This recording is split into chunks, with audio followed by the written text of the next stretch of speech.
आज 6 अगस्त को पाकिस्तान एयरफोर्स के स्क्वाड्रन 18 शार्प शूटर्स का dual seater bravo variant JF-17 thunder B जो है क्रैश कर गया है एक रूटीन फ्लाइट के दौरान। इनिशियल असम्पशंस के मुताबिक JF-17 बी एक परिंदे से टकरा जाने के बाद क्रैश कर गया था। इस एक्सीडेंट के अंदर दोनों पायलट्स जो हैं सेफली इजेक्ट करने में कामयाब रहे हैं और इस हादसे के बाद अभी तक किसी जानी या प्रॉपर्टी डैमेज को रिपोर्ट नहीं किया गया है।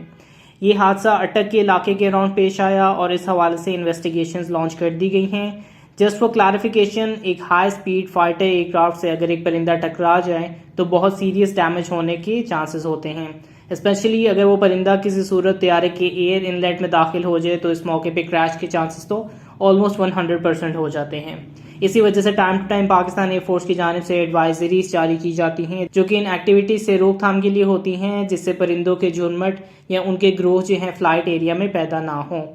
ये JF-17 थंडर ब्रावो वर्जन का पहला क्रैश रिपोर्ट किया गया है। इससे पहले 3 JF-17 थंडर तारीख में क्रैश हो चुकी हैं। 15 सितंबर 2020 को एक क्रैश रिपोर्ट किया गया था। फिर 2016 में लेट सितंबर में एक JF-17 थंडर ब्लॉक 1 क्रैश हुआ था और नवंबर 2011 में एक JF-17 थंडर क्रैश हुआ था।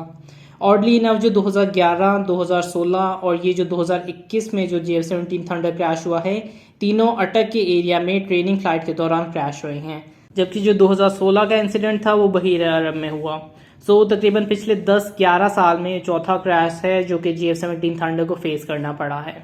हमने माजी में इस चीज़ की बात की है कि पाकिस्तान एयरफोर्स एक एक्सेलेंट फ्लाइट सेफ्टी रिकॉर्ड को मेंटेन करती है। इवन JF-17 थंडर का अपना फ्लाइट रिकॉर्ड भी जो है बहुत डिसेंट इनफ है, स्पेशली अगर हम लास्ट के 9 से 10 सालों की बात करें और ये पिछले 2 सालों को अगर हम एमिट कर दें तो पिछले 9 से 10 सालों में सिर्फ 2 क्रैशेस हुए हैं जो कि एक बहुत डिसेंट इनफ रिकॉर्ड है। लेकिन ओवरऑल जो है लास्ट ईयर इसमें हमें कुछ डिक्लाइन देखने को मिला है। ऑल्दो बर्ड कोलिजन में इसे फाइटर जेट या पायलट की गलती नहीं कहा जा सकता, लेकिन still we have to make sure कि पाकिस्तान एयरफोर्स अपने एक्सीलेंट फ्लाइट रिकॉर्ड को मेंटेन रखे। लास्टली, ऑल्दो आई होप कि रियल टाइम सिनेरियोज में हमें आइंदा ये फेस ना करना पड़े, लेकिन इजेक्शन पर्सपेक्टिव से पिछले दोनों क्रैश में पायलट्स ने कामयाबी से इजेक्ट किया है। 2020 में सिंगल सीटर और इस इवेंट के अंदर डुअल सीटर यानी 3 कामयाब इजेक्शन जो है JF-17 थंडर से परफॉर्म किए गए हैं, जो अगर मैं इसमें से कुछ पॉजिटिव निकालने की कोशिश करूं तो ये यकीनन एक एलिमेंट हो सकता है। बहरहाल इनिशियल इन्वेस्टिगेशन में ये बर्ड कोलिजन निकल के सामने आया है। Let's wait for further investigation and hopefully आगे चल के हमारा फ्लाइट रिकॉर्ड जो है मज़ीद बेहतर हो सकेगा। अभी तक के लिए पाकिस्तान एयरफोर्स के ऑफिशियल्स के मुताबिक अटक के एरिया के करीब एक ट्रेनिंग रूटीन मिशन के दौरान प्रिज्यूमेबली बर्ड कोलिजन के पास एक JF-17 थंडर ब्रावो वर्जन या डुअल सीटर जो है वो क्रैश कर गया है।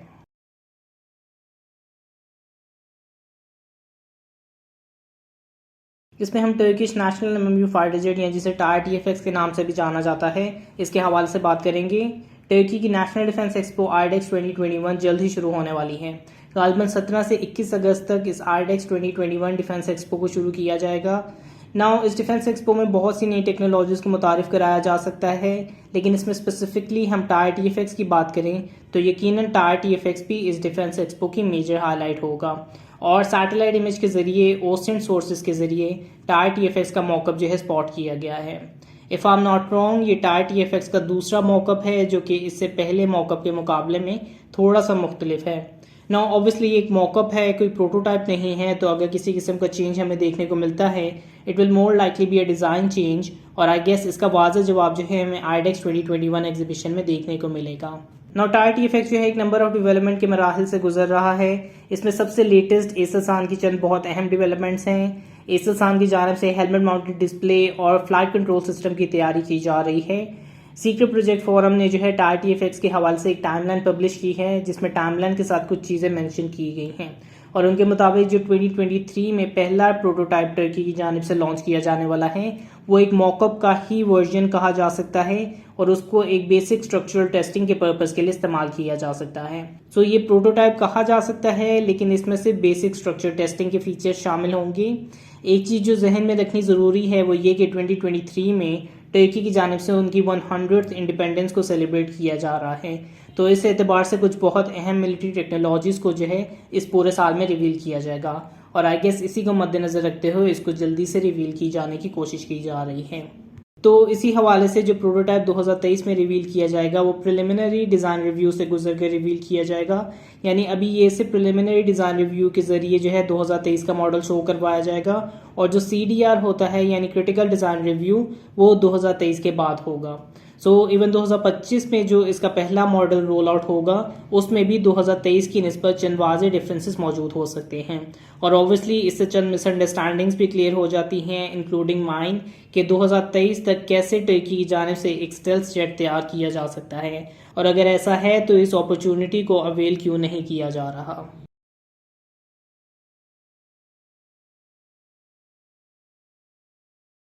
लास्टली एक डॉक्यूमेंट्री अल जज़ीरा के स्पेशल इन्वेस्टिगेशन यूनिट की जानिब से रिलीज़ की गई है। जस्ट सो एवरीवन नोस कि 2019 में इस हवाले से इंडिया और मलेशिया ने डिनाई किया था कि इंडिया की जानिब से मलेशिया में मिलिट्री बेस की तैयारी की जा रही है, लेकिन अल जज़ीरा की स्पेशल इन्वेस्टिगेशन यूनिट ने satellite images, financial documents, shipping data, इन तमाम एविडेंस के जरिए जो है इस चीज़ को प्रूव कर दिया है कि दर हकीकत इंडिया की जानिब से सीक्रेटली मलेशिया के आइलैंड एडलेगा में एक Indian military base, Indian military hub को तैयार किया जा रहा है। मिलिट्री एनालिस्ट्स के मुताबिक जो है इस मिलिट्री स्ट्रक्चर में 2 नेवल जेटीज़ और इंडिया के लेटेस्ट रिकॉनेसेंस एयरक्राफ्ट इस्तेमाल किए जा सकते हैं। नाउ बिफोर इस हवाले से हम किसी किस्म की बात करें, पाकिस्तान की माजी में एक मिलिट्री डॉक्ट्राइन रही है, ये डॉक्ट्राइन जो है कितनी लेजिटिमेट है, शायद हम इसे जो है हमारे बैलिस्टिक मिसाइल की रेंज से एसोसिएट कर सकते हैं, लेकिन जो मिलिट्री डॉक्ट्राइन है वो ये है कि पाकिस्तान के मिसाइल्स उतने ही रेंज के लिए बनाए गए हैं जो कि इंडिया के कॉम्प्लेक्सेस या इंडिया की मिलिट्री इंस्टॉलेशंस को तबाह कर सके। नाउ मैंने पहले मेंशन किया कि इस मिलिट्री डॉक्ट्राइन में कितनी सच्चाई है कि नहीं इसका अंदाज़ा नहीं लगाया जा सकता, लेकिन अज्यूमिंग कि अगर ये मिलिट्री डॉक्ट्राइन जो है इसमें किसी किस्म की सच्चाई है तो पाकिस्तान आर्म फोर्सेस के पास एक मौका है कि पाकिस्तान आर्म फोर्सेस के बैलिस्टिक मिसाइल्स की रेंज में इजाफा किया जा सकता है, यहाँ पे इंक्रीज रेंज के बैलिस्टिक मिसाइल जो हैं तैयार किए जा सकते हैं। लेकिन बहरहाल वापस ओरिजिनल टॉपिक पे आएँ तो इंडिया की सीक्रेट इंस्टॉलेशन का मतलब ये है कि इंडिया की जानिब से इंडियन ओशन में अपनी पावर इस्टेब्लिश की जाने की कोशिश की जा रही है, ऑब्वियसली चाइना की पावर को चैलेंज करने के लिए। नाउ ऑब्वियसली ये चीज़ तब तक तो ठीक है जब इंडिया की जानिब से ये ओपनली डेवलपमेंट की जा रही हो,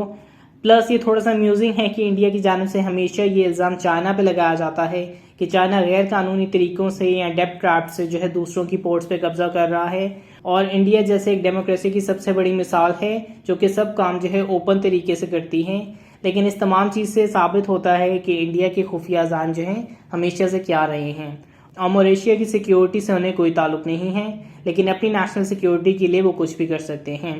और इस आइलैंड की पॉपुलेशन यानी एडलेगा की पॉपुलेशन का ये भी डर है कि इंडिया की जानिब से ज़बरदस्ती अपने लिए जो है इसको बेस बनाया जा रहा है,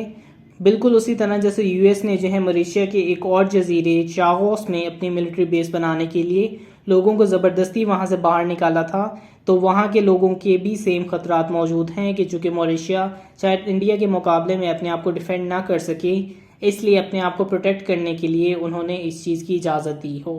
बहरहाल इससे इंडिया के खुफिया अज़ाइम जो है ज़ाहिर होते हैं। वी हैव टू सी कि इस पर चाइना कैसे रिस्पॉन्ड करता है, लेकिन पाकिस्तान के लिए जैसे मैंने बताया अपनी बैलिस्टिक मिसाइल रेंज को बढ़ाने की अपॉर्चुनिटी ये शुमार की जा सकती है।